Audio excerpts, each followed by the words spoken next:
Hey everyone, welcome back to our channel econ enlight. Econ enlight में आप सबका स्वागत है। तो आज के लेक्चर में हम क्या है शॉर्ट नोट्स डिस्कस कर रहे हैं इकोनोमेट्रिक्स के। ठीक है, जितने भी शॉर्ट नोट बन के आएंगे इकोनोमेट्रिक्स का पूरे के पूरे जितने भी टॉपिक्स आपके या तो PYQs में आए हैं या फिर आपके जो इंपॉर्टेंट हो जाते हैं टॉपिक्स, वो सब कुछ यहाँ पे कवर हो जाएगा। ये एटलीस्ट मैं 3 से 4 आपका लेक्चर लेके आऊँगी, ज़्यादा बड़े बड़े नहीं होंगे, एटलीस्ट 45 मिनट्स टू 1 आवर के होंगे।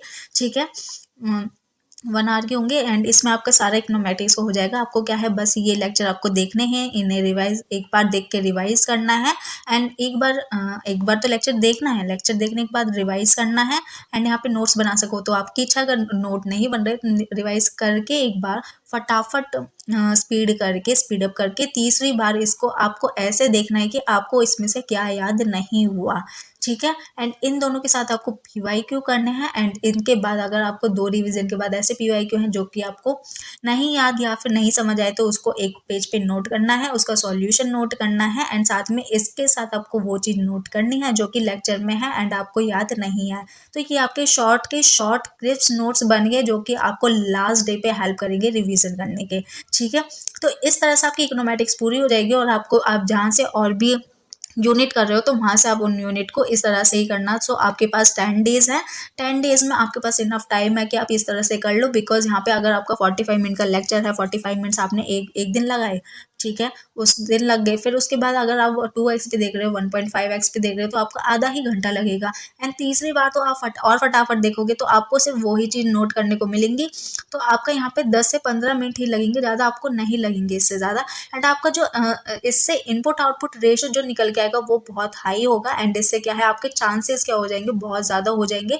बिकॉज कोई ना कोई रिवीजन में लैग कर रहा होगा एंड आपके यहाँ से रिवीजन अगर अच्छे से होगे तो आपके चांसेस जो होंगे वो भी हाई हो जाएंगे। सो रिवीजन आपको बिल्कुल नहीं छोड़नी है।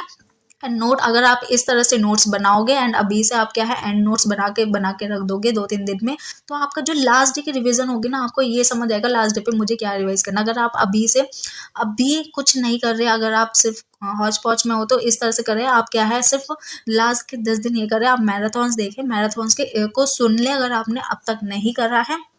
अलग अलग चैनल पे अलग अलग टाइप की चल रही होगी, ठीक है, कोई सब कुछ कवर नहीं कर रहा, बट हाँ अलग अलग चैनल पे अलग अलग चीज़ चल रही होगी। तो वहाँ से आप क्या है आइडेंटिफाई करो कि कहाँ से क्या मिल रहा है एंड वहाँ से मैराथन से ही आप अपना बेस्ट निकालने की कोशिश करो। मैराथॉन्स प्लस PYQ करो, यही आपका इतना टाइम है एंड इन दोनों के आप क्या है अगर नोट्स बना सको तो ठीक है, जितना पॉसिबल हो शॉर्ट क्रिस्प नोट्स बनाइए, बिल्कुल टू द पॉइंट चीज़ें रखेंगे तो आपका क्या है यहाँ से रिविजन करने में भी हेल्प होगी एंड आपका जो अप्रोच होएगा टुवार्ड्स एग्जाम वो भी बहुत अच्छा हो जाएगा।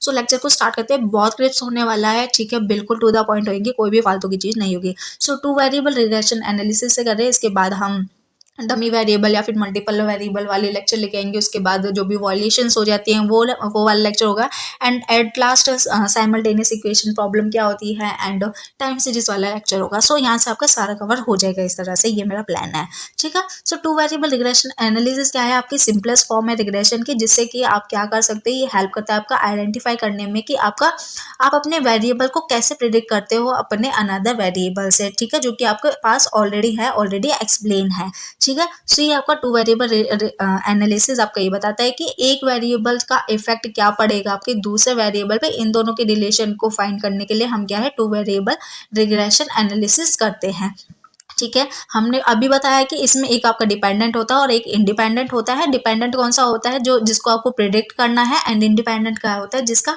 इम्पैक्ट आपको देखना अपने डिपेंडेंट वेरिएबल पे। सो ये कुछ टर्म्स है जो कि आपकी यूज होती है डिपेंडेंट और इंडिपेंडेंट वेरिएबल की। इसमें से जो सबसे इंपॉर्टेंट है वो मैं बता देती हूँ, आप यहाँ से एक बार पॉज करके देख सकते हैं। सो एक तो आपको एक्सप्लेन वेरिएबल याद रख लेना है, इसमें से रिग्रेशन याद रख लेना है, ठीक है। एंडोजीनियस वेरिएबल बहुत इंपॉर्टेंट है, सबसे 2 मार्क अगर मैं लगाऊंगी तो एंडोजीनियस एंड आप क्या है आउटकम याद रख सकते हैं। एंड इसमें अगेन एक्सप्लेनेटरी वेरिएबल, ठीक है, regression and exogenous again 2 mark, exogenous and endogenous, इन पे आपको 2 मार्क करना है एंड आपका ये इसमें यही 3 है। प्रिडिक्टर याद रख सकते हो अगर आपको याद रखना है, ठीक है। सो वन एंड इंडिपेंडेंट और डिपेंडेंट वेरिएबल यहाँ से आपको क्लियर हो गया होगा, ठीक है। तो रिग्रेशन लाइन की इक्वेशन कैसे बनती है इसमें मैंने बताया, एक आपका डिपेंडेंट वेरिएबल होगा जिसको हम y से डिनोट कर रहे हैं एंड ये आपका एक इंडिपेंडेंट वेरिएबल होगा जिसको हम x से डिनोट कर रहे हैं। इसके साथ आपकी एक इंटरसेप्ट टर्म होगी एंड प्लस में x का आपका स्लोप बताने के लिए लिए बीटा होगा। सो ये आपके क्या है, ये पैरामीटर्स हैं, ये आपके हमेशा कांस्टेंट होते हैं। एंड कुछ चीज अगर आपकी बच जाती हैं जो कि आपके एक्स के द्वारा एक्सप्लेन नहीं करी जा रही मॉडल में, उसको हम म्यू में डाल देते हैं, जिसको हम एरर टर्म या फिर डिस्टर्बेंस टर्म या फिर रैंडम टर्म भी बोल देते हैं। तो अल्फा और बीटा मैंने बता दिया, ये आपके पैरामीटर है, जिसमें अल्फा क्या है आपकी इंटरसेप्ट टर्म है, जिसमें आपको बता रहा है इंटरसेप्ट क्या बता रहा है कि आपकी वाई की वैल्यू क्या होगी जब एक्स की वैल्यू 0 है। एंड बीटा क्या है, स्लो बता रहा है, मीन्स आपके वाई में कितना चेंज होगा अगर आपके एक्स में इंडिपेंडेंट वेरिएबल में 1 यूनिट का चेंज है, तो उसका आपके वाई पे कितना चेंज फर्क पड़ेगा, ये आपका स्लो बताता है। एक्स एंड वाई मैंने बता दिया डिपेंडेंट एंड इंडिपेंडेंट वेरिएबल है। सो एग्जांपल के हेल्प से समझ लेते हैं जो बहुत फेमस है, दैट इज डिमांड और प्राइस का रिलेशनशिप। इसमें क्या है, हम क्या है आइडेंटिफाई करने की कोशिश करते हैं, प्राइस के बेस पे अपनी डिमांड को आइडेंटिफाई करने की कोशिश करते हैं, जिसमें ये आपका इंडिपेंडेंट वेरिएबल हो गया क्योंकि ये खुद ही चेंज हो रहा है एंड ये इसके बेस पे आपका ये चेंज हो रहा है, तो ये आपका डिपेंडेंट वेरिएबल हो गया, इसलिए इसको हमने एक्स से डिनोट कर रहा है, इसको वाई से डिनोट कर रहा है। एंड जब भी आपका डिमांड क्या है सिर्फ प्राइस पे डिपेंड होगा, तो यहाँ पे आपका सिर्फ इन दोनों में रिलेशन होगा, बट आपकी डिमांड क्या है अदर सिर्फ प्राइस पे ना होकर अगर अदर थिंग्स पे भी आपका डिपेंड हो रहा है, जैसे कि टेस्ट और प्रेफरेंस, तो ये चीज आपकी क्या हम कर देते हैं, एडजस्ट करते हैं म्यू में, डेट इज एरर टर्म में, जो कि अभी बताया था कि इंडिपेंडेंट वेरिएबल के अलावा कोई और वेरिएबल आपको अफेक्ट कर रहा है तो उसमें उसको हम म्यू में एडजस्ट कर देते हैं, म्यू में डाल देते हैं। ठीक है, इसको करने के लिए हमारी क्या है, एक इन दोनों को आइडेंटिफाई, जो कि हमारी कॉन्स्टेंट टर्म थी, हमें आइडेंटिफाई करनी होती है मॉडल में। ठीक है, इनको हमें आइडेंटिफाई करने के लिए हमारे क्या है प्रॉब्लम ऑफ एस्टिमेशन निकल के आता है। प्रॉब्लम ऑफ एस्टिमेशन क्या है, problem of estimation refers to estimating value of parameters, मतलब कि जो सैंपल के पैरामीटर्स को एस्टिमेट करने में हमें क्या प्रॉब्लम होगी, ठीक है, क्या क्या होना चाहिए, हम कैसे उसको सॉल्व कर सकते हैं। तो इसकी प्रॉब्लम को सॉल्व करने के पास हमारे पास एक टेक्निक है, ओएलएस टेक्निक। एंड यहाँ से मैं बता दूं, जिनके ऊपर ये कैप लगता है ये सैंपल के पैरामीटर्स है, एंड अगर आपको अल्फा और बीटा खाली ऐसा दिखा जाए तो ये आपके पॉपुलेशन के पैरामीटर्स होंगे, या फिर बीटा नॉट बीटा वन भी आप इसको प्रेजेंट कर सकते हैं। तो जिनके ऊपर कैप नहीं है ये आपके पॉपुलेशन के पैरामीटर्स हैं, जिनके ऊपर आपके कैप है ये आपके सैंपल के पैरामीटर्स हैं। सो ओएलएस टेक्निक से आप कैसे आइडेंटिफाई करते हो ये देखते हैं। सो ओएलएस मेथड आपका किसने दिया था, कार्ल फ्रेडरिक गॉस ने। एंड इसमें हम क्या है calculate sum of square, residual sum of square करते हैं, मतलब कि एरर जो आपका एरर है ना उसको एरर निकाल के हर पॉइंट पे आप ना एरर टर्म निकालते हैं, एरर टर्म निकाल के उसका स्क्वायर करते हैं, स्क्वायर करके हम उसका क्या करते हैं सम करते हैं। तो ये ऐड करने के बाद residual sum of square calculate करने के बाद हम उसे मिनिमाइज करने की कोशिश करते हैं अपने सम ऑफ स्क्वायर ऑफ रेसिडुअल को। ठीक है, एंड इसको मिनिमाइज करने के प्रोसेस करते करते हमारे पास क्या है अल्फा और बीटा की वैल्यू निकल के आ जाती है, जो कि आपको पता होनी चाहिए क्या होती है। ये होती है अल्फा की होता है वाई बार माइनस बीटा एक्स बार। ये बार मतलब क्या है, वाई का मीन है एंड एक्स का मीन है। वाई क्या है यहाँ पे independent variable, sorry dependent variable का मीन, एक्स क्या है आपका इंडिपेंडेंट वेरिएबल का मीन। एंड बीटा कैप क्या है यहाँ पे सिग्मा एक्स आई वाई आई, ये क्या है आपकी कंप्यूटेड वैल्यू। कंप्यूटेड वैल्यू क्या है, एक्स कैसे निकालोगे, एक्स की जो रॉ वैल्यू है, रॉ वैल्यू में से अगर आपने क्या है मीन माइनस कर दिया तो ठीक है हर डाटा पॉइंट पे, तो ये आपकी क्या आ जाएगी एक्स निकल के आएगी, आपने स्टैट्स में ही पढ़ा होगा। इसका डिवाइड क्या कर रहे हैं सिग्मा एक्स आई का स्क्वायर। ठीक है, एंड ये आपका पूरी एक डेरिवेशन है, उसमें नहीं पढ़ना क्योंकि इससे क्वेश्चन नहीं आएगा, आपको आईएएस का एग्जाम नहीं देना, आपको सिर्फ यूजीसी नेट का देना है, तो आपके लिए इतना ही सफिशिएंट है। सो प्रोसेस में नहीं जाना कभी आप है वो कि प्रोसेस को बताया नहीं है हमें करना है नहीं करना। ठीक है, तो यहाँ से क्या है हमने अल्फा और बीटा मतलब कि सैंपल के पैरामीटर्स की जो प्रॉब्लम थी उसे कैसे फाइंड करना है ये हमारे यहाँ से सॉल्व हो गया है। तो इसके बाद हमारा क्या आता है, हमारा आता है classical linear regression model. Classical linear regression model आपका हेल्प करता है एस्टिमेट ट्रू कोफिशिएंट को। मतलब कि अब ये ट्रू कोफिशिएंट क्या है, हमारे पास क्या होता है एक पॉपुलेशन का पैरामीटर, पॉपुलेशन का सैंपल होता है, डाटा होता है, ये पॉपुलेशन है, इसमें से हम क्या है छोटे छोटे सैंपल निकालते हैं। ठीक है, इन सैंपल का हम क्या है एस्टिमेट करते हैं अपने ओएलएस टेक्निक से, इनकी पैरामीटर्स की वैल्यू हम एस्टिमेट करें। बट हमारा मेन मकसद क्या होता है इनके सैंपल के, हम सीधा पॉपुलेशन के एस्टिमेट क्यों नहीं करते पैरामीटर्स, हम ओएलएस के सैंपल के पैरामीटर्स क्यों एस्टिमेट करते हैं, क्योंकि सैंपल का साइज इतना बड़ा होता है कि हमारे लिए बहुत डिफिकल्ट होता है। तो हम क्या है छोटे छोटे ये आपके सैंपल निकालते हैं एंड इनके बेस पे अपना पूरा मॉडल के पैरामीटर निकालने की कोशिश करते हैं। तो इसी प्रॉब्लम के लिए हमारे पास हमारा मेन मकसद क्या होता है एक्चुअल में ट्रू कोफिशिएंट निकालना, ना कि हमें सैंपल के कोफिशिएंट निकालना। कि ये हमारे बेसिस है, बेसिस से हम ट्रू कोफिशिएंट निकाल रहे हैं। तो इसी ये हमारे बिल्कुल एफिशिएंट निकल के आए, ट्रू निकल के आए। तो इसी के लिए हमारी क्या है, क्लासिकल लीनियर रिग्रेशन मॉडल के कुछ अजम्पशन है जो आपको पता होना चाहिए। पहले तो इसमें हमारा जो मॉडल है उसमें हमारे पैरामीटर्स क्या होने चाहिए, लीनियर होने चाहिए। लीनियर का मतलब क्या है, कोफिशिएंट की पावर क्या होनी चाहिए, 1 होनी चाहिए। ठीक है, ये आपके पैरामीटर्स है मॉडल में। ये आपका एक एग्जाम्पल है एंड ये आपका दूसरा एग्जाम्पल है। ठीक है, अभी मैं बताती हूँ दो एग्जाम्पल किस हिसाब से लिए। ये आपके क्या है, पैरामीटर्स है। पैरामीटर यहाँ पे देखिए इनकी वैल्यू क्या है, 1। अगर इनकी वैल्यू 1 है तो ये आपके क्या होंगे, लीनियर इन पैरामीटर होंगे। और यहाँ पे देखिए अगेन ये इनकी वैल्यू क्या है, 1 है, बट यहाँ पे ये आपका जो वेरिएबल है इसकी पावर स्क्वायर है। बट हमारा जो अजम्पशन है वो सिर्फ यही है कि हमारे पैरामीटर्स लीनियर होने चाहिए। वेरिएबल्स है या लीनियर उससे फर्क नहीं पड़ेगा, बस हमारे पैरामीटर्स क्या होना चाहिए, लीनियर होना चाहिए। क्योंकि इसी स्टेटमेंट से आपका पी वाई क्यू आया हुआ है, इसलिए इसको यहाँ पे क्लैरिफाई कर रही हूँ। ठीक है, दूसरी अजम्पशन है कि आपका क्या है, आपकी एक्स वैल्यू या तो नॉन रैंडम होनी चाहिए। ठीक है, मतलब कि नॉन रैंडम मतलब कि फिक्स होनी चाहिए आपकी एक्स की वैल्यू फिक्स होनी चाहिए फॉर डिफरेंट सैंपल। एंड अगर आपकी वैल्यू एक्स फिक्स नहीं है तो उसका जो आपके एक्स की वैल्यू है वो इंडिपेंडेंट होनी चाहिए एरर टर्म से। मतलब कि उन दोनों में कोई भी कोवेरिएंस नहीं होना चाहिए, कोई भी ऐसे कोई भी लिंकेज नहीं होनी चाहिए, कोई भी म्यूचुअल रिलेशनशिप नहीं होनी चाहिए। उनका जो कोवेरिएंस है वो हमेशा 0 होना चाहिए, इंडिपेंडेंट होना चाहिए आपस में।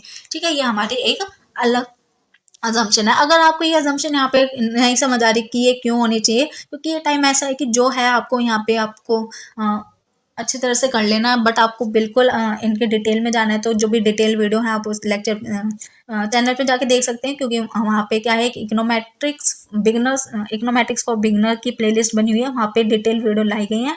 तो उसमें भी आप देख सकते हैं जो भी आपको पार्ट समझ नहीं आ रहा हो। एंड आपको अगर लेक्चर अच्छा लग रहा है तो प्लीज़ लाइक कर दें। एंड कोई भी कन्फ्यूजन हो रही है तो कमेंट कर दो। और आप चैनल पे नए और ऐसे ही लेक्चर आपको चाहिए तो उसके लिए आप चैनल को सब्सक्राइब कर दें। तो इन तीनों में से आपको जो भी लग रहा है वो आप कर दें। ठीक है, तो थर्ड अजम्पशन है कि मीन वैल्यू ऑफ डिस्टर्बेंस आपकी क्या आनी चाहिए, 0 मीन वैल्यू होनी चाहिए। मीन वैल्यू क्या 0 होनी चाहिए, जैसे कि आपने UI करा, ठीक है, UI1 UI2 UI3 करा, इसके आप क्या करोगे, जैसे 3 मीन वैल्यू है, इनके सम आपने करा, जैसे 3 आई तो 3 अपॉन नहीं, इसका मीन निकालोगे तो इसका mean value at the end आपके 0 ही आना चाहिए। आपको इस तरह से रखना है। ठीक है, फोर्थ कंडीशन है कि कांस्टेंट वेरिएंस होना चाहिए। एक तो वैल्यू मीन वैल्यू आपकी जो एरर टर्म की वो 0 होना चाहिए। दूसरा वेरिएंस क्या होना चाहिए, आपका कांस्टेंट होना चाहिए, जिसको हम इस टाइप से डिनोट कर देते हैं sigma UI square n square you.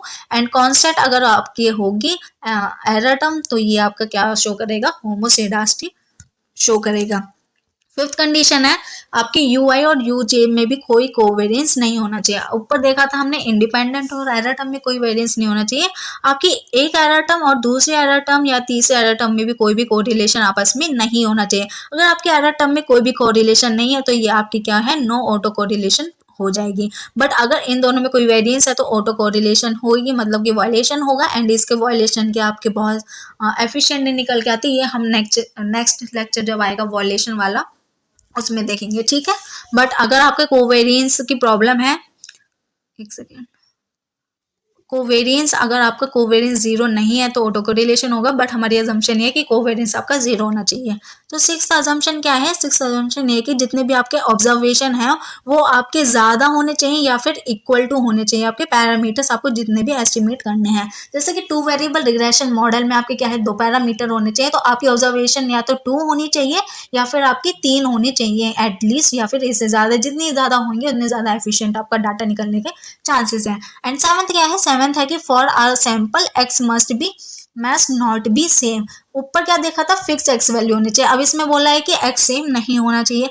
उसमें बोला था कि आपके जो डिफरेंट सैंपल हैं, ऊपर एग्जांपल लिया था ना, एक पॉपुलेशन के बहुत सारे सैंपल ले रहे थे, तो डिफरेंट सैंपल में आपकी एक्स वैल्यू सेम होनी चाहिए। डिफरेंट सैंपल जैसे कि एक्स की वैल्यू होगी 2 4 6, तो ये आपके डिफरेंट सैंपल होंगे ना, उसमें 2 4 6 2 4 6 ये ही होने चाहिए। बट एक सैंपल के अंदर x की वैल्यू सेम नहीं होनी चाहिए। जैसे कि x1 2 है, x2 4 है, x2 3 है। अगर x1 x2 x3 दोनों ही 2 2 2 होंगे तो ये आपका वायलेशन हो जाएगा और आपकी अजम्पशन कह रही है कि ये आपके सेम नहीं होने चाहिए। एथ आपकी अजम्पशन है कि आपका जो UI है वो आपका नॉर्मली डिस्ट्रीब्यूट होना चाहिए, मतलब कि एरर टर्म आपकी नॉर्मली डिस्ट्रीब्यूट होनी चाहिए। नॉर्मली डिस्ट्रीब्यूट का मतलब कि मीन वैल्यू 0 होनी चाहिए, जो कि हमने ऊपर देख रखी है, एंड आपकी जो वेरिएंस है वो आपका कांस्टेंट होना चाहिए। ठीक है, सो ये आपकी अजम्पशन थी। अजम्पशन आपको अच्छी तरह से करनी, क्योंकि इससे क्वेश्चन आया हुआ है। एंड अगर आपको कोई यहाँ पे डाउट है तो आप या तो डिटेल लेक्चर देखिए, डिटेल लेक्चर देखने के बाद भी अगर सॉल्व नहीं होता तो कमेंट करके बताइएगा। सो नेक्स्ट टॉपिक पे चलते हैं। नेक्स्ट टॉपिक है आपका प्रॉपर्टीज ऑफ एस्टिमेटर, मतलब कि जो आपने अल्फा और बीटा की आपने यहाँ पे वैल्यू फाइंड कर ली। ठीक है, अब इनकी प्रॉपर्टी क्या होनी चाहिए, इनकी प्रॉपर्टी को हम क्या है गॉस मार्कोव थ्योरम है हमारी इकोनोमेटिक्स में, इसकी वजह से आइडेंटिफाई कर सकते हैं कि क्या इनमें आपके एट्रीब्यूट्स होने चाहिए, इनकी क्वालिटी होनी चाहिए आपके एस्टिमेटर की। सो OLS एस्टिमेटर्स क्या होने चाहिए आपके, ब्लू होने चाहिए। ब्लू का मतलब क्या है, बेस्ट होने चाहिए, लीनियर होने चाहिए, ठीक है, अनबायस होने चाहिए, अनबायस एस्टिमेटर होना चाहिए। एंड यहाँ पे आपका लीनियर का क्या मतलब है, लीनियर हमने पहले ही डिस्कस कर लिया था कि हाईएस्ट पावर क्या होनी चाहिए, 1 होनी चाहिए किसी भी पैरामीटर्स की। अनबायस होनी चाहिए, अनबायस मतलब कि जो सैंपल का एवरेज एस्टिमेटर, मीन्स यहाँ पे हम क्या है 3-4 सैंपल ले रहे हैं।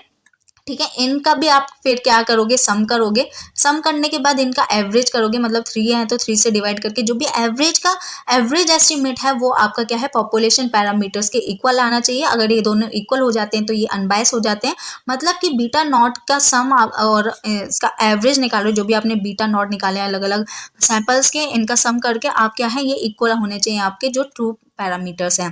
ठीक है, अगर अल्फा के फॉर्म में देखोगे तो ये अल्फा के ऐसे इक्वल होने चाहिए।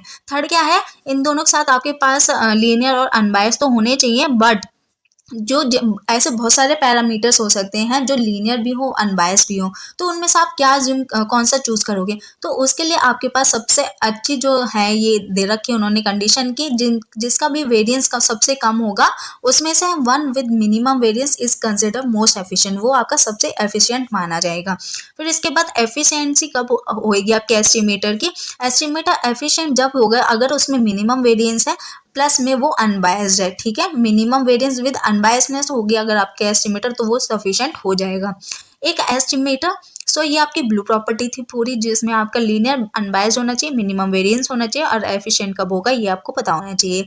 एंड प्रॉपर्टीज क्या होगी, अगर आपका गुड एस्टिमेटर आपको फाइंड करना है, बिल्कुल आपको परफेक्ट एस्टिमेटर फाइंड करना है या फिर सफिशिएंट एस्टिमेटर फाइंड करना है, तो उसमें क्या क्या क्या प्रॉपर्टीज होनी चाहिए, एक तो वो लीनियर होना चाहिए, दूसरा अनबायस्ड होना चाहिए, मिनिमम वेरिएंस होना चाहिए, एफिशिएंसी होनी चाहिए, एंड जो पांचवी कंडीशन है वो आपका सफिशिएंट एस्टिमेटर होना चाहिए। सफिशिएंट एस्टिमेटर मतलब कि समरी ऑफ डाटा, मतलब कि समरी ऑफ डाटा मतलब क्या, समरी ऑफ डाटा वो ही कि ऐसी समरी होनी चाहिए जिसमें आपकी सारी इंफॉर्मेशन आपकी कंटेन हो, सारी इंफॉर्मेशन हो, जिसकी वजह से हम अपने पैरामीटर्स को एस्टिमेट कर सकें।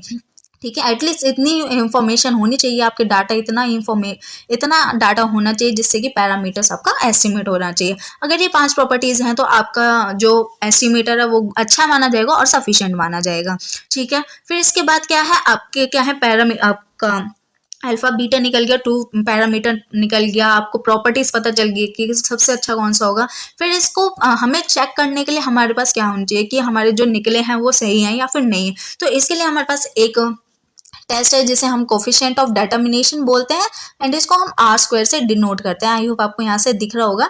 ठीक है, एंड ये क्या मेजर करता है, major how well the sample regression fits the actual data point. आपके जो भी आपने सैंपल रिग्रेशन लाइन निकाली, जैसे दिस इज योर आपकी ट्रू, ठीक है, एंड इससे आपने 3-4 सैंपल निकाले, एक सैंपल की रिग्रेशन लाइन निकल गई, तो फिर ये आपकी क्या है हेल्प करेगा मेजर करने में कि आपकी सैंपल लाइन कितनी एक्चुअली अच्छी है, कितने डाटा पॉइंट्स को कवर कर रही है। अगर हम यहाँ पे कंपेयर करें तो ये जो आपकी बीच वाली लाइन आ रही है आपके ट्रू पैरामीटर्स को, ट्रू जो पॉइंट्स हैं उनको कंटेन कर लेगी। तो यहाँ से हम टेस्ट करके पता कर सकते हैं कि ये वाली हमारी सबसे अच्छी है। ये तो मैंने ग्राफिकली बताया, बट इसका फॉर्मूला होता है, तो ये प्रैक्टिकली एक कॉन्सेप्ट है। ठीक है, एंड ये आपके क्या बताता है, goodness of fit of data. ठीक है, सैंपल डाटा कौन सा गुड है कौन सा नहीं है। एंड ये क्या मेजर करते हैं, measure the proportion of variation in dependent variable explain by independent variable. Means कि कितना वेरिएशन जो है आपका डिपेंडेंट वेरिएबल एक्सप्लेन कर पा रहा है,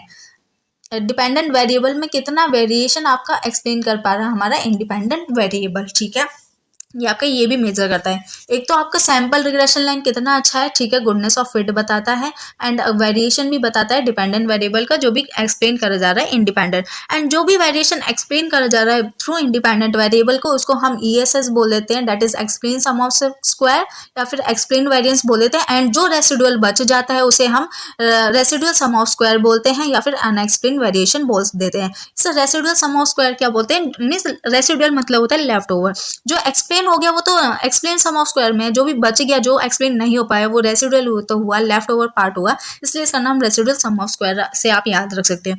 एंड जब इन दोनों को हम क्या है प्लस कर देते हैं, ऐड ऑन कर देते हैं, तो इससे हमारा क्या है टोटल वेरिएशन का हमें पता चल जाता है कि डिपेंडेंट वेरिएबल में कितना वेरिएशन है, ठीक है। सो ये आपका पूरा ये चीज़ है कि TSS किससे हम डिनोट कर सकते हैं। अगर आपके पास YI है एंड YI आप कैसे निकालोगे, जो आपके ट्रू वैल्यू में से अगर आपने मीन वैल्यू माइनस कर दी, mean value of true parameters, फिर उनका स्क्वायर करके सम कर दिया तो TSS निकल जाएगा। ऐसे ही यहाँ पे ये आपकी क्या है, सैंपल की वैल्यू में से आपने सैंपल मीन को माइनस कर दिया तो आपकी एक्सप्लेन सम ऑफ स्क्वायर मिल जाएगा, जिसको हम सिग्मा YI कैप स्क्वायर से डिनोट करेंगे। एंड ये स्मॉल YI है, यहाँ पे भी स्मॉल YI स्क्वायर है। यहाँ पे मैंने बताया ये जहाँ पे भी कैप आ जाता है ये सैंपल का होगा, एंड जहाँ पे कैप नहीं है वो ट्रू पैरामीटर्स होगा, ठीक है। RSS क्या है, रेसिडुअल सम ऑफ स्क्वायर, जिसको हम सिग्मा EI स्क्वायर से भी बोल देते हैं, सिग्मा UI स्क्वायर से बोल देते हैं। सो RSS का फॉर्मूला क्या होता है, RSS जो आपके लिए इंपॉर्टेंट है ये है आपका RSS equals to explain variance upon total variation. तो एक्सप्लेन वेरिएशन किससे डिनोट करते हैं, एक्सप्लेन सम ऑफ स्क्वायर से, एंड टोटल वेरिएशन हम क्या है TSS से, एक सेकेंड, TSS से डिनोट कर रहे हैं, ठीक है। सो ये आपका अनदर फॉर्मूला हो गया जिसको आपको रिमेंबर रखना है और आपको वैल्यू के फॉर्म में आपको ऐसे याद रखना है। ये चीज़ मैंने ऊपर आपको डिस्कस कर दी है। तो यहाँ से आप क्या है, TSS क्या है, इन दोनों का समेशन है। अगर हमने TSS डिवाइड कर दिया सब में से, मतलब कि TSS को TSS डिवाइड कर देंगे तो 1 आ गया, एंड ESS अपॉन TSS को डिवाइड कर रहे हैं तो यहाँ से हम क्या है R स्क्वायर निकल के आ जाएगा। मीन्स हमने ऊपर देखा था R स्क्वायर की वैल्यू क्या आ रही थी, ESS explain sum of square upon total sum of square, and ये क्या हो गया RSS रेसिडुअल अपॉन में टोटल, ठीक है। तो अगर हम R स्क्वायर को इधर ले आए, R स्क्वायर को यहीं रहने दो, अगर हम इसको ये जो हमारा ये वैल्यू इसको हम यहाँ पे कर दे इक्वल टू के इधर ले आ जाए तो हमारा एक और फॉर्मूला निकल गया जिससे हम बोलते हैं R स्क्वायर। आई होप आपको ये दिख रहा है, R स्क्वायर इक्वल्स टू 1, ये है 1 माइनस RSS अपॉन में TSS, that is total sum of square, ठीक है। इसको हम 1 माइनस RSS रेस्ट भी बोल देते हैं अपॉन में SSS टोट, means total sum of square of residual, इसको ऐसे बोलते हैं। एंड अगर आपको वैल्यू की फॉर्म में लिखना है तो ये आ गया सिग्मा UI स्क्वायर अपॉन में सिग्मा YI स्क्वायर, ठीक है। बट हमारा ये आपका 2 फॉर्मूले हो चुके हैं, ठीक है। अगर एक्सप्लेन सम ऑफ स्क्वायर दे रखा है तो आपको ये वाला फॉर्मूला लगाओगे, अगर आपको रेसिडुअल सम ऑफ स्क्वायर दे रखा है तो ये वाला फॉर्मूला लगाओगे। बट आपको क्या है ना, एक्सप्लेन सम ऑफ स्क्वायर दे रखा है, ना ही रेसिडुअल सम ऑफ स्क्वायर दे रखा है। आपके क्वेश्चन में था आपकी बार जो जून 2024 वाला आया था उसमें आपका क्या था, आपको R स्क्वायर फाइंड करना था, ठीक है, जिसमें आपको सिर्फ वेरिएंस एरर टेस्ट दे रखा था जिसको हम MSE या फिर मीन स्क्वायर एरर भी बोल देते हैं, एंड आपका TSS दे रखा था सिर्फ, ठीक है। ना यहाँ पे ESS था ना ही आपका RSS दे रखा था। तो आप कौन सा फॉर्मूला यूज करोगे, आप यूज करोगे RSS को। आप ये चीज आप with the help of MSE से आप क्या है फाइंड करोगे, इसकी मदद से आप क्या करोगे RSS फाइंड करोगे। RSS कैसे फाइंड करोगे, RSS equals to MSE into N minus K।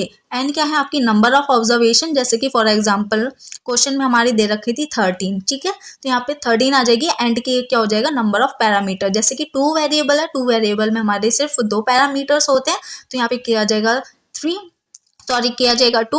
And अगर मल्टीपल होगा तो मल्टीपल में क्या है 2 या 2 से ज़्यादा होंगे, जैसे कि 3 4, वो आपको वहाँ क्वेश्चन में नोट हो जाएगा। तो जितने पैरामीटर हो जाएंगे वो आपके के में आ जाएंगे, ठीक है। तो इसकी वजह से हमने क्या है RSS निकाले। अब आपके पास RSS है तो आप सीधा फॉर्मूला लगा सकते थे, that is R square equals to 1 minus RSS upon TSS। तो इसकी वजह से आपका सीधा सीधा यहाँ से निकल रहा था। ये क्वेश्चन मैंने इसलिए यहाँ पे नोट में डाल दिया बिकॉज नेक्स्ट टाइम भी आपके इस टाइप के क्वेश्चन निकल के आ सकते हैं। सो इसके बाद हमारी क्या है, आपके लिए सबसे इंपॉर्टेंट हो जाती है कि R स्क्वायर की क्या प्रॉपर्टीज होती हैं। एक तो ये आपकी हमेशा पॉजिटिव होती है, कन्वेंशनल, एंड इनके पहले आप अनदर टर्म देख लीजिए क्या होती है। इसको हम क्या है ट्रेडिशनल कोफिशिएंट ऑफ डिटरमिनेशन भी बोल देते हैं, खाली कोफिशिएंट ऑफ डिटरमिनेशन भी बोल देते हैं, या फिर adjusted coefficient of determination, computed coefficient of determination, conventionally computed coefficient of determination भी बोल देते हैं। एंड ये आपका कब यूज होता है, जब आपके पास लीनियर रिग्रेशन मॉडल हो, ठीक है।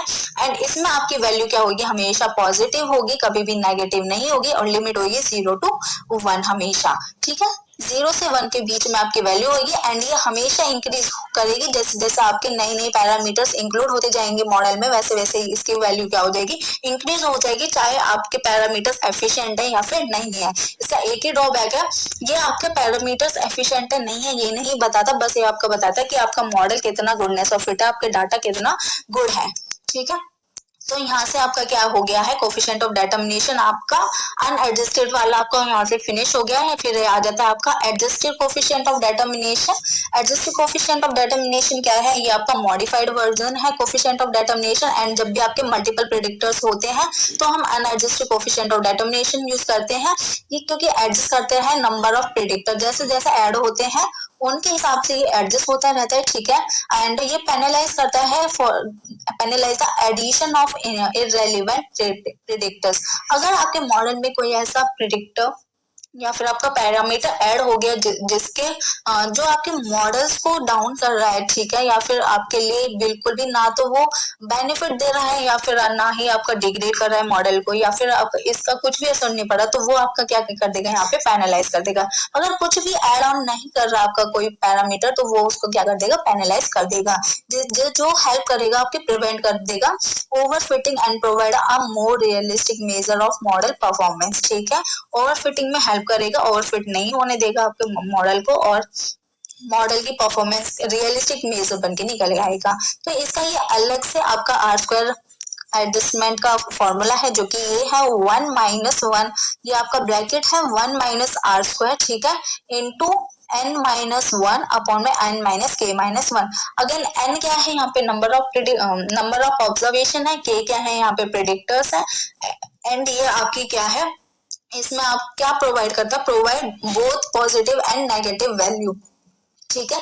जब भी इररेलेवेंट ऐड ऑन होगा प्रेडिक्टर, तो ये आपकी वैल्यू क्या है, यहाँ पे नेगेटिव हो जाएगी। एंड उसमें हमने क्या देखा था, सिर्फ आपकी क्या है, पॉजिटिव वैल्यू आएगी। तो ये थोड़ा इससे ज्यादा बेस्ट है एडजस्टेड आर स्क्वायर मेरी नजरों में, बिकॉज ये पेनल्टी लगाता है अगर इररेलेवेंट प्रेडिक्टर आपका ऐड हो जाता है, ठीक है। तो ये आपके नेक्स्ट क्या है, ये कुछ आपके नए जो ये आपका अगेन जून 2024 में आपका जो क्वेश्चन आया था उनमें ये आपके टर्म्स यूज हुई थी, इसलिए इनको एक्सप्लेन करते हैं one by one. So pseudo R square is a term, ठीक है, जो कि यूज होती है व्हेन जब आपका डिपेंडेंट वेरिएबल क्या हो, कंटिन्यूस ना हो।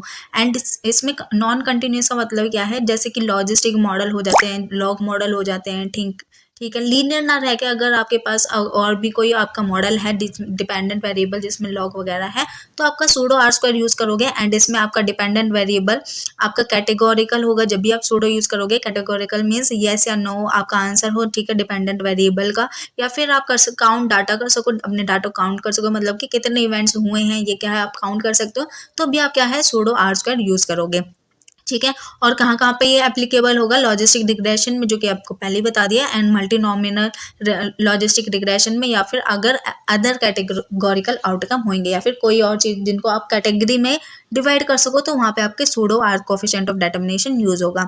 तो सूडो का एक अनदर आपका क्या है, स्मॉल कॉन्सेप्ट कह सकते हो सूडो का, ठीक है। सूडो आपका ब्रॉड है, तो काउंट उसका आपका, अगर ये सूडो आर स्क्वायर है तो इसमें ये आपका काउंट आ जाएगा, ठीक है। ये आपका स्पेसिफिक टाइप होता है सूडो आर स्क्वायर का, एंड इसे आप कभी यूज करोगे जब डिपेंडेंट वेरिएबल को आप काउंट कर सको, ठीक है। और कहाँ कहाँ एप्लीकेबिलिटी यूज होगी, जैसे कि पॉइजन रिग्रेशन, नेगेटिव बाइनोमियल में, या फिर अदर आप यहाँ पे भी आप अपने डाटा को काउंट कर सको। तो ये आपका count R square pseudo R square था, ठीक है। ये टर्म आपकी यूज हुई थी, इसलिए आपको मैच द फॉलोइंग में आया था कि काउंट आर स्क्वायर को आप किससे मैच करोगे, तो वहाँ पे आपका जो आंसर निकल के आ रहा था वो लॉजिस्टिक मॉडल से मैच होता हुआ निकलता आ रहा था, ठीक है। एंड इससे अभी तक और कुछ नहीं आया, तो इसलिए इतना ही इनफ है अभी। फिर अगर आते हैं तो बाद में देखते हैं वो इतना कोई नहीं करके जाता। तो अगर आपने इतना भी करा है तो आप बहुत ज़्यादा सेफ साइड पे हो, ठीक है। अब टू वेरिएबल हाइपोथेसिस टेस्टिंग कर लेते हैं, बहुत इंपॉर्टेंट है, आपको बहुत अच्छे से करनी है, ठीक है। यहाँ से आपको पूरा क्लैरिफाई हो जाना चाहिए, अगर नहीं होता तो वीडियो को एक बार और देख लेना। आप कमेंट में भी कर सकते हो। एंड आपको लेक्चर अगर अब तक पसंद आ रहा है तो प्लीज़ लाइक करें।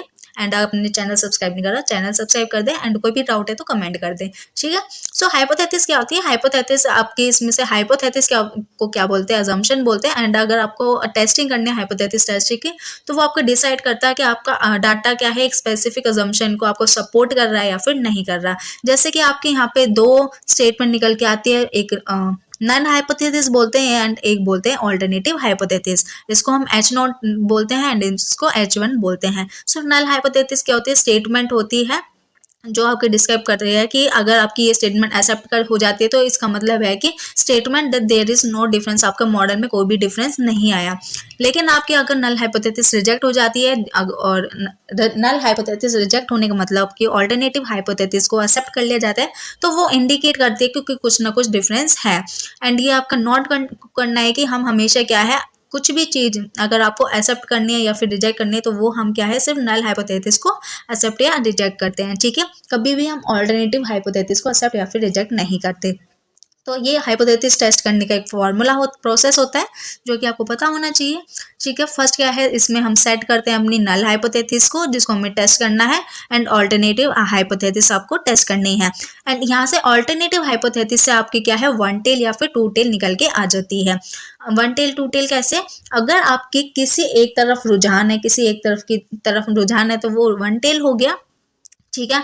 बट आपकी स्टेटमेंट यहाँ पे डिस्क्राइब कर रही है कि सिर्फ अनइक्वल है, दोनों आपस में इक्वल नहीं है, तो वो आपकी टू टेल हो गया। मतलब कि आपको बाद में पता चलेगा आपकी ये इस तरफ जा रही है या फिर इस तरफ जा रही है, ठीक है, ये टू टेल हो जाएगी। बट वन टेल अगर आपको क्लियरली डिफाइन है कि U1 क्या है, लेस देन है आपका U2 से, मतलब कि आपके यहाँ पे टेल देखिए लेफ्ट की तरफ है, तो ये आपकी लेफ्ट टेल हाइपोथेसिस हो गया। एंड आपकी दूसरे केस है वन टेल में ही, अगर आपकी H1 आपका बोल रही है कि आपकी U1 क्या है, मोर देन है आपकी U2 से, मतलब कि आपकी ये टेल देखिए कहाँ जा रही है, राइट की तरफ जा रही है, तो ये आपका राइट टेल हाइपोथेसिस हो गया। ये आपकी दो तरह की हाइपोथेसिस होती है, one tail and two tail. One tail में भी आपकी एक लेफ्ट होती है, एक राइट होती है। एंड याद करने को मैंने बता दिया, जिस तरफ आपकी टेल जाए वो उस तरफ की आपकी टेल हाइपोथेसिस बोली जाती है, ठीक है। फिर हाइपोथेसिस सेट करने के बाद आपको फॉर्मूला लगाना। फॉर्मूला आपका क्या है, टी स्टैटिस्टिक, जेड स्टैटिस्टिक या फिर एफ स्टैटिस्टिक, ये आपको अपने डाटा के हिसाब से लगाना पड़ेगा, ठीक है। फिर उसके बाद आपको अपनी हाइपोथेसिस टेस्ट करनी है, मतलब कि इन टेस्ट को लगाने के बाद आपके पास कैलकुलेट वैल्यू आएगी, ठीक है। इसको आपको क्या है, क्रिटिकल वैल्यू से या फिर आपको पी वैल्यू से आपको यहाँ पे अपनी कंपेयर करनी है, ठीक है। इसको कंपेयर करने के बाद अगर आपकी कैलकुलेट वैल्यू ज़्यादा निकल के आ रही है क्रिटिकल वैल्यू से, क्रिटिकल टेबल से आपकी क्रिटिकल वैल्यू निकल के आएगी। यहाँ पे हम लेवल ऑफ सिग्निफिकेंस डिफाइन करते हैं, जैसे कि 0.05 हमारे लेवल ऑफ सिग्निफिकेंस है, उसमें हमारी क्रिटिकल वैल्यू क्या है, ठीक है। एंड फिर उसको हम कंपेयर करते हैं कि कैलकुलेट वैल्यू आपकी उसकी ज़्यादा है या फिर नहीं है। यहाँ पे हम लेवल ऑफ सिग्निफिकेंस के साथ आपकी पी वैल्यू भी ले सकते हैं, ये दोनों हम बाद में डिस्कस करेंगे, ओके। अगर कैलकुलेट वैल्यू ज़्यादा है तो हम रिजेक्ट कर देंगे अपने नल हाइपोथेसिस को। एंड अगर आपकी कैलकुलेट वैल्यू यहाँ पे कम है क्रिटिकल से, तो यहाँ पे हम अपनी नल हाइपोथेसिस को एक्सेप्ट कर लेंगे, ठीक है। सो लेफ्ट राइट टेल, एक फॉर्मूला आपका आया था क्यूमुलेटिव डिस्ट्रीब्यूशन फंक्शन के वे में, आपका एक फॉर्मूला आया था, क्वेश्चन पूछा गया था, तो ये फॉर्मूला उसी से रिलेटेड है। यहाँ पे क्वेश्चन में क्या था, ZC को किससे डिनोट कर रहे थे, कैलकुलेट वैल्यू से, एंड ये फाई किसको हम यहाँ पे शो कर रहे थे, क्यूमुलेटिव डिस्ट्रीब्यूशन फंक्शन को। सो लेफ्ट टेल का क्या फॉर्मूला हो जाएगा, CDF cumulative distribution function into में कैलकुलेट वैल्यू कर दोगे एंड सिंबॉलिकली ये आ जाएगा। राइट टेल में अगर आप उन्हें 1 माइनस लेफ्ट टेल कर दिया तो ये आपका राइट टेल आ जाएगा। एंड टू टेल में क्या होएगा, 2 इंटू मिनिमम करना है, ठीक है। एंड दोनों को आपको क्या है, कॉमे में रख देना है। यहाँ पे आपको लेफ्ट रखना है और राइट करना है एंड कॉमे में करना है। ये आपका टू टेल हाइपोथेसिस टेस्ट हो जाएगा in form of cumulative distribution function में, ठीक है। इसके बाद आपके लिए जो सबसे इंपॉर्टेंट हो जाता है वो जानना हो जाता है टाइप्स ऑफ एरर के, कितने टाइप्स के एरर हो जाते हैं, कितने टाइप्स की पॉसिबिलिटी है ये एरर होने की अगर आप हाइपोथेसिस टेस्टिंग करते हो तो। इसमें जो आपके हो जाते हैं 2 टाइप्स हो जाते हैं, एक type 1 and type 2। I hope आपको दिख रहे हैं टाइप 1 एंड टाइप 2, ठीक है। टाइप 1 को हम अल्फा से डिनोट करते हैं, टाइप 2 को हम बीटा से डिनोट करते हैं। एंड इसमें क्या है, H0 क्या होता है, ट्रू। अगर आपका टाइप 1 एरर है तो H0 आपका ट्रू होता है, बट उसे हम रिजेक्ट कर देते हैं। ट्रू हो कोई चीज़ सही है और उसे रिजेक्ट कर रहे हैं तो टाइप 1 एरर है। एंड टाइप 2 को बीटा से कर रहे हैं रिप्रेजेंट, एंड इसमें क्या है एफ नॉट एच नॉट आपकी फॉल्स है, एंड फॉल्स होने के साथ आप उसे एक्सेप्ट कर रहे हो, मतलब कि कोई चीज़ खराब है बट उसे फिर भी आप अपना रहे हो, तो ये आपकी क्या होगी टाइप 2 आपके एरर हो गया है। ठीक है, इसमें आपका क्या है एक आपका level of significance and power test आपको पता होने चाहिए, इससे आपको क्वेश्चन आए हुए हैं। तो लेवल ऑफ सिग्निफिकेंस क्या होता है? Level of significance is a way to represent the probability of making a type 1 error। Type 1 error होने की कितनी प्रोबेबिलिटी है, इसको हम लेवल ऑफ सिग्निफिकेंस से डिनोट करते हैं, एंड इसको हम टाइप 1 एरर भी बोलते हैं, जिसको टाइप 1 एरर एंड किससे रिप्रेजेंट करते हैं? अल्फा से रिप्रेजेंट करते हैं। एंड लेवल ऑफ सिग्निफिकेंस क्या होते हैं? लेवल ऑफ सिग्निफिकेंस कुछ इस तरह के होते हैं 0.10, 0.05, 0.01। ठीक है, इसमें क्या होता है हम रिजेक्ट कर देते हैं एक ट्रू नल हाइपोथेसिस को, तो ये आपकी लेवल ऑफ सिग्निफिकेंस होता है। पावर टेस्ट क्या होता है? पावर टेस्ट आपकी प्रोबेबिलिटी होती है that it correctly reject a false null hypothesis. मतलब कि पावर टेस्ट आपका क्या बताता है? ये प्रोबेबिलिटी बताता है कि आप क्या है जो आपकी फॉल्स नल हाइपोथेसिस है, मतलब कि आपका जो टाइप 2 एरर है, टाइप 2 एरर की पॉसिबिलिटी को रिजेक्ट करने की बताता है कि पावर टेस्ट आपका ये बता रहा है कि आपका जो नल हाइपोथेसिस फॉल्स है और उसे हम रिजेक्ट कर रहे हैं। तो इसको हम किससे रिप्रेजेंट करेंगे? 1 माइनस बीटा से। क्यों? बीटा तो आपका टाइप 2 एरर है, एंड टाइप 2 एरर ना होने की प्रोबेबिलिटी को हम पावर टेस्ट बोलते हैं, तो इसलिए 1 माइनस बीटा हो गया। सो ये आपकी जितनी भी पॉसिबिलिटी है यहाँ पे आपकी फ्लो चार्ट में आपकी ये दिख रही होंगी, आपके कॉलम चार्ट में ये क्या है आपकी सिचुएशन है, H not true, H not false वगैरह, एंड ये आप क्या है डिसीजन यहाँ ले रहे हो, आप एक्सेप्ट कर रहे हो तो क्या होगा, और रिजेक्ट कर रहे हो तो क्या होगा। अगर आपकी H not null hypothesis true है बट आप उसे एक्सेप्ट कर रहे हो, तो यहाँ पे आपके कोई भी एरर नहीं होगा, क्योंकि सही चीज को एक्सेप्ट करना ही सही रहता है। इसलिए ये क्या हो गया आपका प्रोबेबिलिटी होगी 1 माइनस अल्फा। एंड अगर आपकी एच नॉट ट्रू है और उसे रिजेक्ट कर रहे हो, तो ये हो गया आपका टाइप 1 एरर, जो हमने ऊपर डिस्कस करा था, जिसे हम अल्फा से डिनोट करते हैं। ठीक है, एंड इसको ही हम क्या है लेवल ऑफ सिग्निफिकेंस से भी डिनोट करते हैं। So level of significance is equal to type 1 error. So and आपके अगर नल हाइपोथेसिस आपकी फॉल्स है और आप क्या है उसे एक्सेप्ट कर रहे हो, तो कोई चीज़ आपकी खराब है और उसे आप एक्सेप्ट कर रहे हो, तो वो क्या है आपकी बहुत बड़ी गलती है, और इसे हम टाइप 2 एरर में डाल देते हैं, एंड इसकी प्रोबेबिलिटी हम बीटा से मेजर करते हैं। एंड कोई चीज़ चौथी सिचुएशन है, कोई चीज़ खराब है और उसे रिजेक्ट कर रहे हैं, तो ये आपकी कोई भी गलती नहीं है। एंड इसी को अगर आपकी कोई भी गलती नहीं है, इसकी पॉसिबिलिटी हम क्या है पावर टेस्ट से डिनोट करते हैं, इसकी प्रोबेबिलिटी होती है 1 माइनस बीटा। फिर सेकंड चीज़ आ जाती है जो हमने बताया, क्रिटिकल वैल्यू की जगह हम क्या है पी वैल्यू भी यूज़ कर देते हैं। एक सेकेंड, पी वैल्यू भी यूज कर देते हैं। तो पी वैल्यू क्या है आपकी डिटरमाइन करता है स्ट्रेंथ ऑफ योर एविडेंस, कि आपका एविडेंस कितना स्ट्रॉन्ग है कितना वीक है। ठीक है, जितनी कम आपकी पी वैल्यू होगी उतना ही आपका एविडेंस क्या होगा स्ट्रॉन्ग होगा, किसके अगेंस्ट? Null hypothesis. क्योंकि मैंने पहले ही बताया हम किसी भी चीज़ को एक्सेप्ट या रिजेक्ट कर रहे हैं, तो वो हम सिर्फ अपनी नल हाइपोथेसिस को कर रहे हैं। ठीक है, एंड इसको हम कंपेयर कर रहे हैं पी वैल्यू को किससे? सिग्निफिकेंस लेवल से। एंड आपकी पी वैल्यू अगर या तो कम है या फिर इक्वल है सिग्निफिकेंस लेवल के, तो ही हम क्या है उसे रिजेक्ट कर रहे हैं अपनी नल हाइपोथेसिस को, वरना नहीं कर रहे हैं। ठीक है, सो ये कुछ आपके क्या है पी वैल्यू जितनी कम होगी मैंने बताया उतना स्ट्रॉन्ग है। यहाँ पे देखिए पी वैल्यू अगर आपकी 0.001 प्रोबेबिलिटी से भी कम है, तो बहुत स्ट्रॉन्ग एविडेंस है कि आप अपनी नल हाइपोथेसिस को रिजेक्ट कर दो। जैसे जैसा हम ऊपर जाते जाएंगे, ठीक है, हमारा एविडेंस उतना उतना कम होता जाएगा, बट 0.05 एक आपकी लिमिट है जो आप बताओगे। अगर आपकी वैल्यू पी वैल्यू 0.05 तक है तो आप उसे रिजेक्ट कर दोगे, बट 0.05 पे आपकी क्या है वीक एविडेंस है।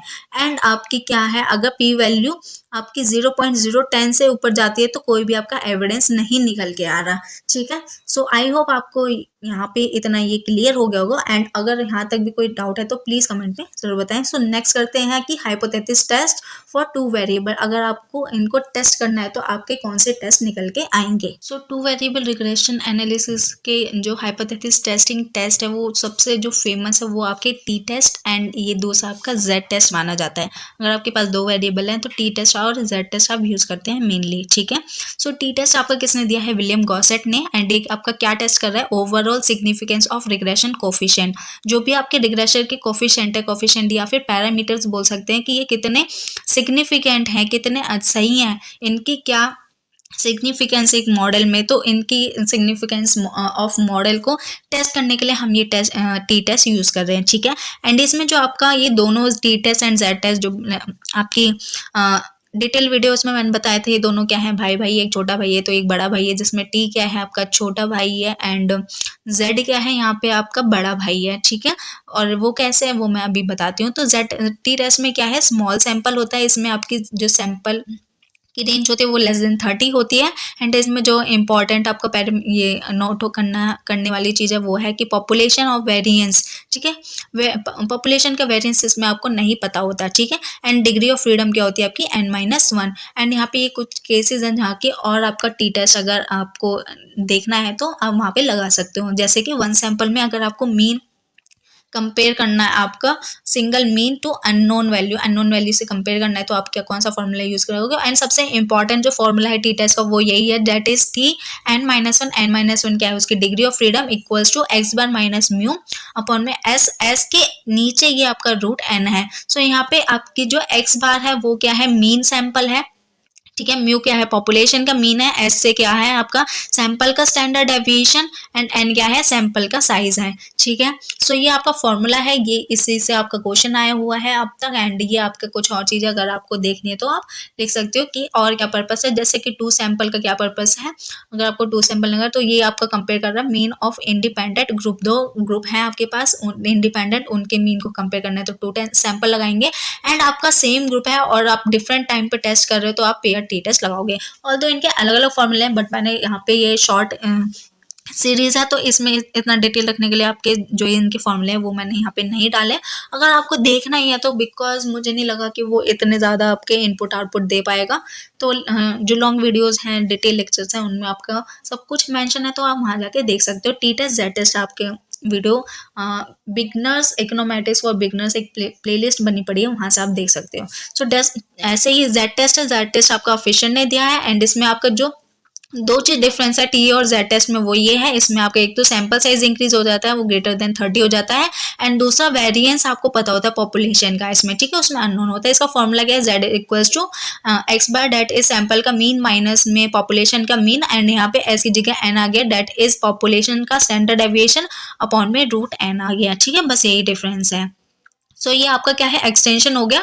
अब यहाँ पे आपका टू वेरिएबल हाइपोथेसिस वगैरह सब कुछ खत्म हो गया। सो अगर आप टू वेरिएबल रिग्रेशन मॉडल का एक्सटेंशन यहाँ से आपके स्टार्ट हो जाता है, क्योंकि ये क्वेश्चन आपका आया हुआ था अभी आपका जो रिसेंट वाला एग्जाम हुआ था। सो एक्सटेंशन क्या है, रिग्रेशन थ्रू ओरिजिन। अब तक क्या कर रहे थे, हमारे पास एक मॉडल में हमारा इंटरसेप्ट होता था, बीटा होता था, ठीक है, एक वेरिएबल होता था और म्यूटम होती थी। सो इसमें क्या है, रिग्रेशन थ्रू ओरिजिन में आपकी जो इंटरसेप्ट टर्म है ना ये नहीं होती। सो आपका जो मॉडल है वो बिल्कुल ओरिजिन से स्टार्ट होता है। अगर आपको वाई को आपको y इंटरप्रेट करना है तो आपके पास सिर्फ एक वेरिएबल होगा, उसका स्लोप होगा एंड आपकी म्यूटम होगी कुछ है तो, ठीक है। यहाँ पे इंटरसेप्ट नहीं होता। सो ये मॉडल क्या होते हैं, does not include an intercept term. And regression line इसकी वजह से क्या होती है, ये फोर्स होती है कि ये पास्ट हो सिर्फ ओरिजिन से, मतलब 0 से स्टार्ट हो। मतलब कि रिग्रेशन लाइन इसमें ऐसे बनेगी और आपका जो टू वेरिएबल होता है नॉर्मल वाला वो आपका ऐसे बनता है, जहाँ पे ये आपका इंटरसेप्ट वैल्यू होती है, ठीक है। इसके इक्वेशन मैंने बता दी, इक्वेशन क्या है, बीटा 1x एंड म्यू होता है, इसमें इंटरसेप्ट आपकी नहीं इन्वॉल्व होती। इंटरसेप्ट या तो नहीं होती या फिर इंटरसेप्ट की वैल्यू आपकी 0 होती है। एंड इसमें हम क्या करते हैं, raw sum of square use करते हैं या फिर क्रॉस प्रोडक्ट यूज करते हैं। अगर आपको ये डिटेल में जाना है तो डिटेल वीडियो में देखिए, वरना इतना ही आप इतना याद रख लोगे फिलहाल के लिए बहुत इनफ है, ठीक है। सो इसमें हम रॉ आर स्क्वायर कंप्यूट करते हैं अपना कोफिशिएंट ऑफ डिटर्मिनेशन में, वो आपका ट्रेडिशनल था ना, ट्रेडिशनली यूज होता है इसमें, ना ही आपका adjusted adjusted are square use होता है। इसमें आपका रॉ आर स्क्वायर यूज होता है, ठीक है, जिसका फॉर्मूला आपका ये है। यही आपका क्या है, देखिए सिग्मा एक्स आई वाई आई आपका क्या हो गया, ये बिल्कुल रॉ आपका क्रॉस प्रोडक्ट है। रॉ कैसे है, उसमें जो हमारे नॉर्मल वाला कोफिशिएंट ऑफ डिटर्मिनेशन में उसमें हम क्या है x माइनस एक्स बार करते हैं, जिससे हमारी स्मॉल x आता है, ठीक है। ये हमारी कंप्यूटेड वैल्यू होती है, बट यहाँ पे हम कंप्यूटेड वैल्यू ना लेके हम बिल्कुल जो हमारी रॉ वैल्यू है उसे यूज कर रहे हैं, तो इसलिए रॉ क्रॉस प्रोडक्ट हो गया। एंड नीचे देखिए सिग्मा एक्स आई स्क्वायर सिग्मा वाई आई स्क्वायर, मतलब कि रॉ सम ऑफ स्क्वायर भी है, ठीक है। सो यहाँ से ये चीज आपकी क्लियर होगी, ये आपका फॉर्मूला है। एंड इसकी वैल्यू आपकी क्या है, 0 to 1 होगी अगेन रो आर स्क्वायर की वैल्यू, एंड इसको हम डायरेक्टली जो हमारा कन्वेंशनली आर स्क्वायर है, that is your traditional R square, traditional coefficient of determination, उससे आप डायरेक्टली कंप्यूट नहीं कर सकते। एंड आप इसको, अगर आपका मॉडल क्या है ओरिजिन से स्टार्ट हो रहा है बट आप फिर भी कन्वेंशनली कंप्यूटेड कर रहे हो, कन्वेंशनली आर स्क्वायर लगा रहे हो, तो आपकी जो चांसेस है वो है, चांसेस है कि आपकी जो आर स्क्वायर की वैल्यू है वो नेगेटिव आएगी। एंड यहाँ पे इस मॉडल में आपका ज़रूरी नहीं होता कि आपके जो mu I that is residual क्या हो, जीरो ही हो, ठीक है, सम करने पर आपका रेसिडुअल जीरो हो। But two variable regression model में हमारे एक एग्जम्पशन थी कि हमारा जो रेसिडुअल है वो जीरो ही होना चाहिए। फिर ये क्या है, एक्सटेंशन में आपका फंक्शनल फॉर्म में रिग्रेशन का, ये अलग अलग टाइप के रिग्रेशन मॉडल है, जैसे कि लीनियर में देखिए आपका ये डिपेंडेंट, इंडिपेंडेंट एंड डिपेंडेंट दोनों ही लीनियर फॉर्म में है, एंड इसका स्लोप निकालोगे तो बीटा 2 निकलेगा, एंड इसका इलास्टिसिटी निकालोगे तो बीटा 2 XY निकलेगा। इससे क्योंकि क्वेश्चन आया हुआ है इसलिए आपका स्लाइड नोट करिए, ठीक है। एंड मैं अभी इलास्टिसिटी ये बता देती हूँ कि dy बाई डी एक्स करोगे, मतलब ये इक्वेशन है, इसके dy बाई डी एक्स करोगे, डेरिवेशन निकालोगे तो स्लोप आ जाएगा, एंड इलास्टिसिटी निकालने के डेरिवेशन में आप इनटू x अपॉन y कर दोगे तो इलास्टिसिटी निकल जाएगी। जैसे कि ये वाला ले लेते हैं, लॉग लीनियर वाला, लॉग लीनियर निकालोगे तो log y equals to beta 1 plus beta 2x, ठीक है। इसमें देखो अगर आपका dy बाई डी एक्स करना है log y का तो ये आ जाएगा 1 अपॉन y, ठीक है, एंड ये आपका आ जाएगा यहाँ से beta 2, dy by D x कर रहे हैं तो बीटा 2, ठीक है, एंड ये आ गया dy by D x. So dy by D x करेंगे तो वहां जाके क्या हो जाएगा, dy बाई डी एक्स आपका निकल गया बीटा 2 अपॉन इंटू में y, ठीक है। अब इसके इलास्टिसिटी फाइंड करने के लिए हम क्या करेंगे, बीटा 2 इंटू वाई करेंगे इंटू एक्स अपॉन y कर देंगे, एंड y से y कट गया तो यहाँ पे इलास्टिसिटी आ गया आपकी बीटा 2 y आ गई। तो आप इस तरह से भी निकाल सकते हो, और आप यहाँ से स्लाइड को यहाँ से स्क्रीनशॉट लेके आप इन सबको याद भी कर सकते हो। सो ये आपकी इच्छा है, आप इसको निकालने का फॉर्मूला आप देख लें। अगर आपको यहाँ पे क्लियरली नहीं समझ आया तो आप कमेंट में करिए, या फिर डिटेल में देखोगे तो मैं वहाँ से बहुत अच्छी तरह से निकालना सिखाया है। लॉग का करोगे तो लॉग का डेरिवेशन 1 अपॉन y होता है, सिंपल, एंड यहाँ पे सिंपल है तो इसका जो डेरिवेशन आएगा वो बीटा 2 आ जाएगा। ऐसे ही अगर यहाँ पे आपका लॉग x का डेरिवेशन करोगे तो 1 अपॉन x आएगा। सो ये आपका जो इलास्टिसिटी वाला फॉर्मूला होता है माइक्रो में कर रखा है, सेम वैसे ही है, वैसे ही निकलेगा, एंड आप स्क्रीनशॉट भी ले सकते हो। एंड आपका एक क्वेश्चन आया था, आपको ये इक्वेशन दे रखी थी, आपको बताना था कि किस में आपकी जो इलास्टिसिटी है वो कांस्टेंट होगी। सो आपका जो लॉग वाला मॉडल है ना, उसमें आपकी इलास्टिसिटी हमेशा कांस्टेंट रहती है। यहाँ पे देखिए, यहाँ पे भी बीटा 2 है एंड यहाँ पे भी आपका बीटा 2 है। तो ये आपका जो 2 वेरिएबल रिग्रेशन एनालिसिस मॉडल था यहाँ पे आपका खत्म हो गया। यही आपके इंपॉर्टेंट टॉपिक थे, इन्हीं से आपके क्वेश्चन आए हुए थे। आई होप आपको ये लेक्चर अच्छा लगा होगा। अगर आपको ये सीरीज कंटिन्यू रखनी है तो प्लीज कमेंट करेगा, और आपको बिल्कुल बताना कि आपको ये कैसा लगा है आज का लेक्चर, क्या आपको ये नीडेड थी, या फिर आपका लेक्चर क्या है हेल्पफुल है या फिर नहीं है। प्लीज आप कमेंट में लिखिए, एंड वीडियो को लाइक करिए अगर आपको पसंद आई है, और चैनल पर नए हैं तो सब्सक्राइब कर दीजिएगा। सो आज के लिए इतना ही, मिलते हैं कल की वीडियो में। Thank you so much. और आपको अगर ये सीरीज कंटिन्यू रखनी है तो प्लीज कमेंट में लिख के जरूर जाइएगा। Bye bye.